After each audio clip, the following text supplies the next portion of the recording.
My channel. আমি চুমকি গোস্বামী। তোমরা সবাই কেমন আছো? আশা করি তোমরা সবাই ভালো আছো, আর আমিও খুব খুব ভালো আছি। তো তোমরা কেউই আমাকে চেনো না, আমি একবারে নতুন ইউটিউব খুলেছি। তো নাচেনারই কথা, আমি জাস্ট নতুন ইউটিউব খুলেছি, তোমরা সবাই পাশে থেকো।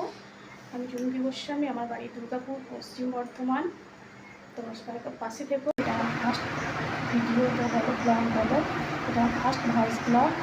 তো আমি হাউসওয়াইফ। তো ইউটিউব এমন একটা প্ল্যাটফর্ম, তাতে কেউ কাউকে সাপোর্ট না করলে এগিয়ে যাওয়া সম্ভব না। তো তোমাকে পাশে থেকো, সাথে থেকো, ভালোবাসা দিও। তোমাকে ভালোবাসাতে যেন আমি আরও এগিয়ে যেতে পারি, তোমরা সাপোর্ট করো। তোমাদের কাছে আমি ডেলি ব্লগ আনবো। আমার জয়েন্ট ফ্যামিলি, এই 8 জন মেম্বার আছে আমার পরিবারে। তো তাদের কিছু সাংসারিক গল্প তোমাদের সাথে শেয়ার করবো। তোমরা পাশে থেকে ভালোবাসা দিয়ে তবেই কিন্তু আমি এগিয়ে যেতে পারবো। তো চলো, টাটা, বাই বাই। আর এখানে শেষ হচ্ছে, আবার দেখা হচ্ছে পরের ব্লগ। টাটা।